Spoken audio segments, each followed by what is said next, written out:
All right, I'm so excited about this particular segment because it hits so close to home. We are excited to share a farm spotlight on Nurturing Roots Farms located on Beacon Hill, and that's in Seattle. I'm so pumped about this. This short film features Nurturing Roots founder NYEMA Clark and takes a look at how the farm started, how gardening creates community, and how community farming can educate your youth and community members on healthy food choices. Y'all, let's join NYEMA Clark and check out Nurturing Roots Farms.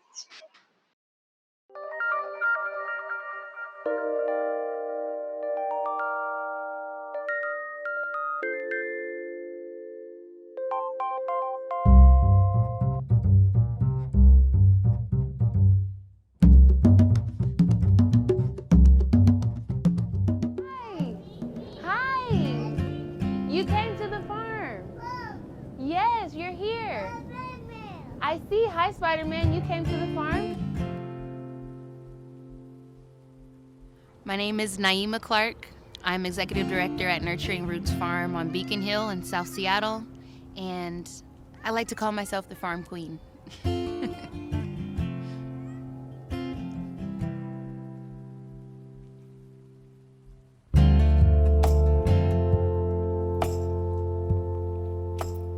Nurturing Roots came to be because of a dream.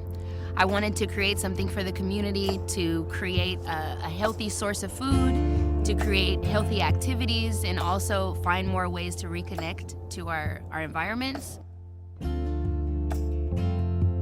But a lot of us in the city, we don't have opportunities, to be able to grow, to be able to actually see a farm, and then know what that means to us and how to kind of take charge of our health. Very important.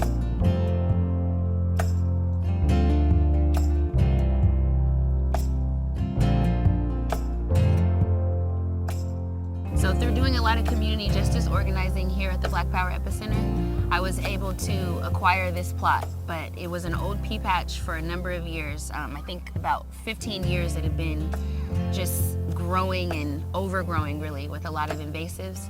And I believe Bethany Church just knew that because we were doing a lot of social justice organizing, she trusted, the vision, and food access was something that we hadn't really touched. So I think just together with the community and folks that I've been working with, they agreed that the farm stuff, you need to get out there and start growing. So NYEMA Clark came into my office and she was bubbly, she was energetic, she was a woman of color, she had an idea. And as she knows, as senior pastor here, I love my young people. I mean, the young people on campus and our children, our intergenerational belief that we can make a difference together. To be able to allow NYEMA Clark and others to be able to connect with people from the community, share with them and connect with chefs, with using organic produce to feed people is wonderful. I'm Nyala, the owner of Sugar Queen Bakery, where I utilize local ingredients from NYEMA's farm. I love using her pineapple sage and the 24-karat cupcake. I would definitely say 3 words to describe NYEMA and her work would be community, justice for all, and love. She loves her community, she loves the food that she produces, and the reason why I was so attracted to her is because she's not only doing this for herself, but also to sustain the community around her. When I saw that my community was just slowly deteriorating, it's like, somebody has to do this, dun, dun, dun, dun, kind of thing. But I don't know, it's definitely, I surprise myself sometimes because I think about what I have been able to accomplish. It's like, wow, I didn't see this when I started,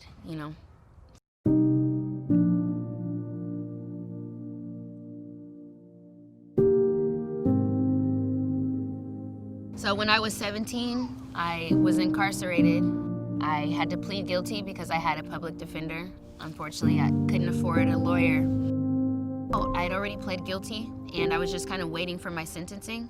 And through that time, I turned 18. And so once I turned 18, they refiled, and it was an adult offense, which turned into a robbery too. So second-degree robbery is a felony. Of course, I'm terrified, like, what does that mean? And they're, yeah, you could 10 years and $10,000 fine. It's like insane for me. You know, there's so many ways that I could have maintained my freedom and still learned my lesson. But unfortunately, with that stigma, I was a violent offender. And so fresh 18, brand new adult, and I had this cloud over me.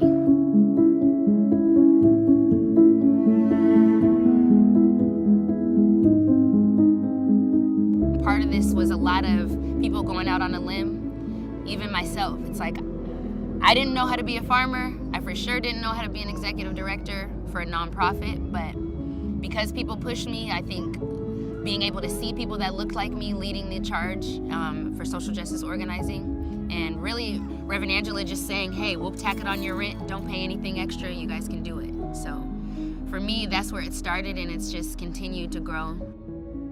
All right, let's see. I'm gonna put it back in the ground, right here. One of the things that NYEMA is doing is bringing the community together through urban farming. She's teaching a lot of people about growing and sustainability, food justice, and what people can do in their own backyards. I've seen her go and install gardens with people and their children. So she's gotten the whole community really passionate about growing and food justice. So I really appreciate the work that she's doing. She's even impacted my family. Definitely planted a seed of passion about growing and agriculture. And so I think that has really rippled through the community of South Seattle.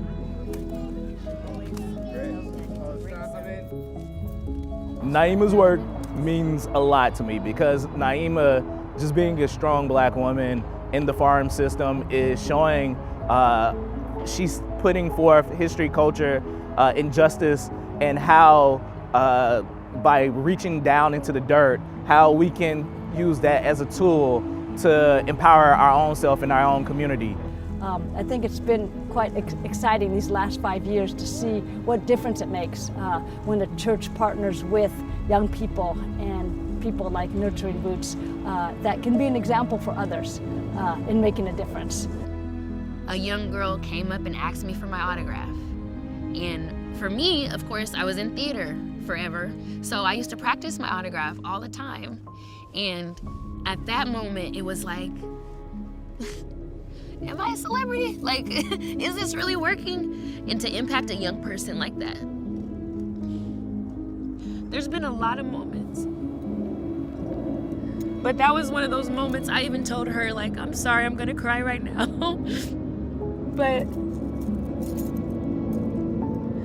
I think just having the affirmation from kids, my nephew, my nephews and nieces coming here, and them being inspired, it's like those are the moments that made me think that Nurturing Roots made it, There you go. Now pull it. Walk back.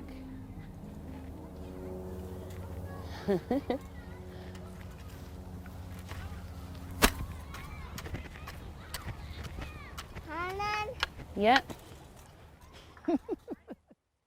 Social justice prevails by those most affected being incorporated into that solution.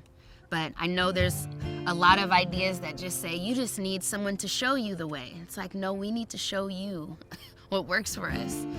So I think it prevails by, organizations like Nurturing Roots being lifted up and being able to stand on the same stage as Seattle Tilth or Parks and Recreation and band arms, but them actually lifting, me higher. So being able to reach into communities and value the lived experience, being able to see how we are impacted. I think a lot of it's the education piece, but social justice starts with you knowing. You have to understand what's at play, and then you have to understand how you can transition out of it. But definitely building, social justice is building, a brighter, I hate to say brighter future, but building something better than what you've had the opportunity to see.